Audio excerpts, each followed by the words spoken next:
On se retrouve pour une nouvelle review avec du Iron Studio et Seigneur des Anneaux, avec le beau Nazgûl, avec le cheval. Sur son cheval. Faut savoir, il y a plus ou moins 4-5 ans maintenant, ils ont sorti des Nazgûl, soit avec l'épée en avant, ou l'épée droit comme on peut le connaître, en 1/10.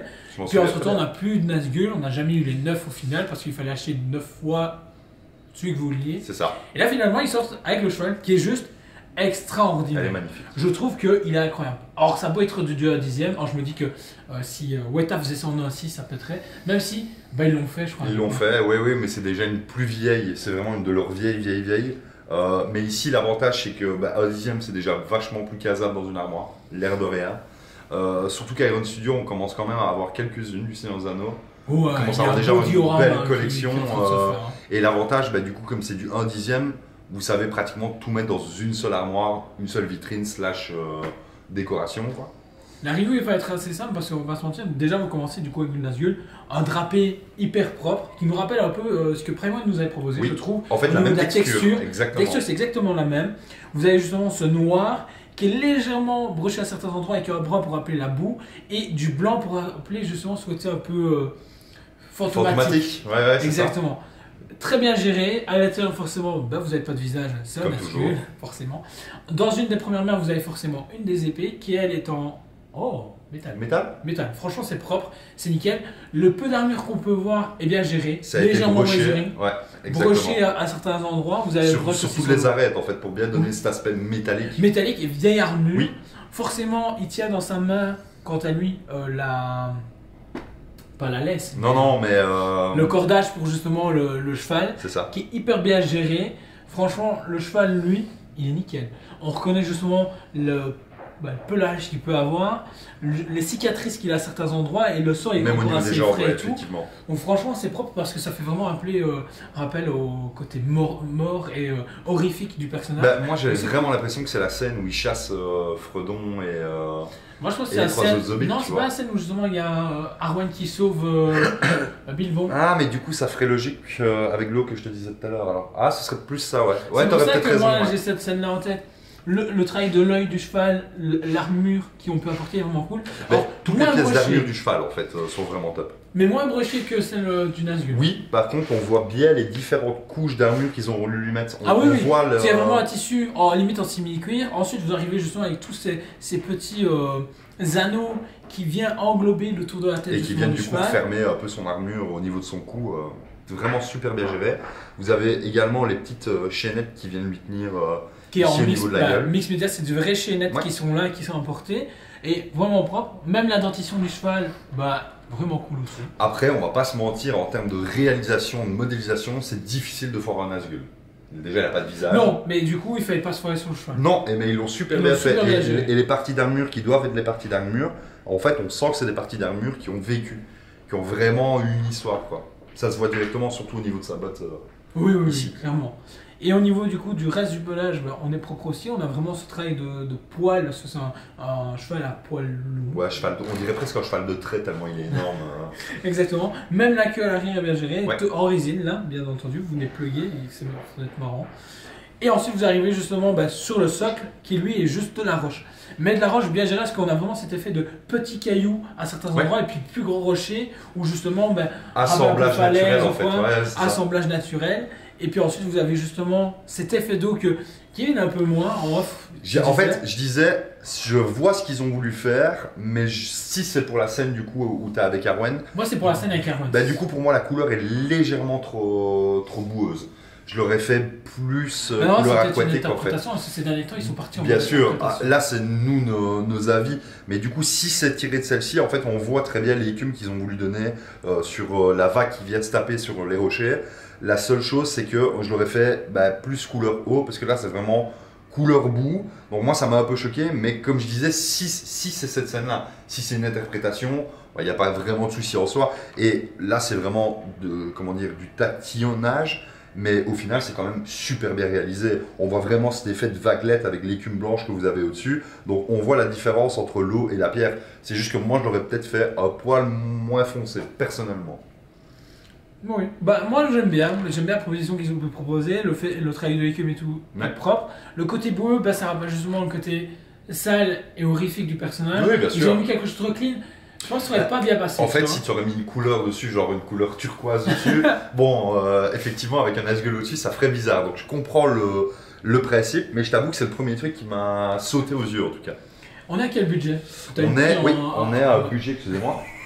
Hop là.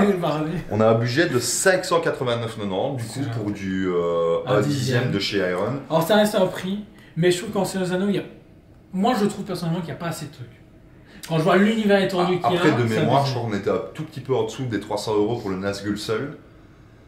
Non, on était à 189,90 sur le mémoire. Ok, mais là, du coup, tu as quand même le cheval. Et puis tu as l'augmentation qui a été faite. Et puis l'augmentation, ouais, c'est vrai. Moi, je trouve que c'est un beau one-shot pour mettre dans une bibliothèque, ou mettre à un endroit où vous avez la possibilité de le mettre, parce que dehors, c'est une petite boîte, c'est une petite statuette, mais qui suffit amplement. Il n'y a pas besoin de plus. Dernier en date de Nazgul, c'était de chez Asmus Toys en articulé. Avant ça, il y avait le Weta de classique, que lui, je trouve, était magnifique. Et puis tu as eu le Prime, mais qui est à Casa. Ouais, mais il est 1400 €. Et qui est à Casa, c'est ce que je dis. Qui est voilà, après il est magnifique et tout. Ah oui, il est superbe. Voilà, dans les plus petits budgets, là on est parfait, un peu moins de 600 €. Bah, c'est nickel. Bah, je trouve que la collection chez Iron Studio Seigneur des Anneaux s'étoffe de plus en plus. Il reste quand même vachement Seigneur des Anneaux, un peu moins Hobbit, il y en a eu quelques-unes, mais là on a un peu moins, forcément il y a moins de personnages aussi. Mais je trouve que leur gamme, comment dire, ce qu'ils essaient de faire comme lignée, je la trouve vraiment cool en fait. Il y en a pour tout le monde, il y a des héros comme des méchants, il y a des grosses scènes, il y a des petites scènes, il y a des battle damage, il y en a qui sont sans. Franchement, je trouve que pour Iron Studio, dans cette taille-là, bah, encore une fois, à part eux, il n'y a personne qui en fait. Donc, quelle est ta cote pour ce produit? Là, du coup, bah, franchement, je donnerais un 9 aussi, juste pour le... Personnellement, mais c'est même pas un problème, mais c'est mon avis au niveau de l'eau. Et encore une fois, Iron Studio, bah, le prix, même si c'est un très beau produit, que effectivement le travail du cheval est superbe avec les différentes couches de texture d'armure qu'il a dessus. Pareil pour le Nazgul et les armures. C'est un produit vraiment de qualité, mais je trouve qu'il est 150 € trop cher. Okay. On serait dans les 450, pour moi on serait dans la bonne fourchette. Maintenant c'est Iron Studio et comme tu l'as dit tout à l'heure, bah, c'est l'augmentation des prix depuis fin Covid. On est comme ça partout. Mais on pourrait dire la même chose avec les sideshows, on pourrait dire la même chose avec les Prime One. Donc là c'est parce qu'on parle d'Iron Studio que j'en parle en règle générale, mais c'est vrai que 150 € de moins, je l'aurais donné facile à 12. Là, on est à presque 600 €, c'est le prix des anciennes sideshows il y a 4 ans. Quoi. Oui, donc, moi, c'est pour ça qu'à chaque fois, ça me tilte. Mais après, ça reste un produit vraiment top, de qualité, super beau. Et puis, les amoureux du Seigneur des Anneaux, on sait qu'il y a la clientèle pour, donc vraiment, il n'y a aucun souci là-dessus. Non, je m'en soucie même pas. Et toi, la cote? Bah, je te rejoins, 9 sur 10. Franchement, bah, pour plus ou moins ce que tu as dit, moi, c'est le prix qui me freine beaucoup plus. Bah ouais. Parce que limite, ça, bah, je me dis, interprétation, surtout si je veux le mettre tout seul, sans décliner, ça peut être parfait. Ça serait bien, ouais. Et bah, le prix, vraiment, ouais, c'est le truc le plus problématique. Maintenant, la lignée, j'ai hâte de voir le troll avec le Legolas au-dessus. Maintenant, c'est ce que je dis. Vois, là, on prend une pièce cool. comme ça, mais imaginez, vous avez toute la lignée d'Iron Studio en un seul endroit. Ici au musée. Ouais, franchement, je pense que. Et vous mettez un petit peu de verdure où il a besoin d'avoir de verdure, un petit peu de pierraille où il a besoin d'avoir de pierraille, et ça vous fait un dieu d'enfer, franchement. Il nous reste une toute dernière pièce. C'est vraiment l'unique et la dernière. On ne s'est pas recommandé, donc du coup, c'est fini chez nos fournisseurs aussi. Donc, bah, c'est cool, ça fait plaisir parce qu'on a livré tous nos clients qui m'ont soldé, tout ça, tout s'est bien passé. Et là, bah, on avait pris une pièce pour le magasin. Là, voilà. Parce que bah, on était quand même conquis avec Julien quand ils avaient fait l'annonce. Donc, on s'est dit pourquoi pas tenter le tout pour le tout au magasin. Et on le répétera jamais assez. Encore une fois, ce n'est pas une technique de vente chez nous. C'est vrai que ces derniers temps, vous nous entendez beaucoup dire. Mais on le répète parce qu'on a plein de clients. On s'est plus recommandé parce qu'il y a plein de clients qui se pointent. Oui, moi, putain. Ah, mais vous avez rien dit. Si, on l'a dit en vidéo. Bah, on le répète, on le répétera encore à l'avenir dans d'autres vidéos. Mais n'hésitez vraiment plus à précommander parce que certes, il y a eu une surcharge on va dire, du monde de la collection il y a 1 an et demi où effectivement il y avait beaucoup de pièces qui étaient mises sur le marché, beaucoup de choses qui étaient en attente de sortie, du coup ça a dévalué les produits. Je vous rassure, ce n'est plus le cas. Par exemple, Sideshow, on passe de 4000 pièces à pratiquement moins de 500, moins de 600 sur certaines. Pour certaines, d'autres on a moins jusqu'à 1250, mais on prend l'exemple d'un Bad Girl Sideshow, sold out. Là, on a réussi à récupérer des pièces de certaines pièces, mais parce que malheureusement, certains magasins ont fait faillite, ne payent pas leur facture, du coup, bah, ça bénéficie, oui, certains de nos clients qui étaient en liste d'attente ou autres, du coup on a pu libérer des pièces. Mais ça n'arrive pas sur toutes les pièces. C'est ça, et puis même ici au niveau de l'Iron Studio, on l'a reçu quoi la semaine passée, bah, c'est déjà notre dernière pièce et elle est plus recommandable. Donc en fait, c'est vraiment une réalité du terrain pour l'instant, et du marché en règle générale. C'est vous ne précommandez pas, il n'y a pas de souci, on comprend tout à fait, mais du coup, ne soyez pas déçus si vous ne trouvez plus les pièces. Frustré de quand vous dites oh je veux aller maintenant.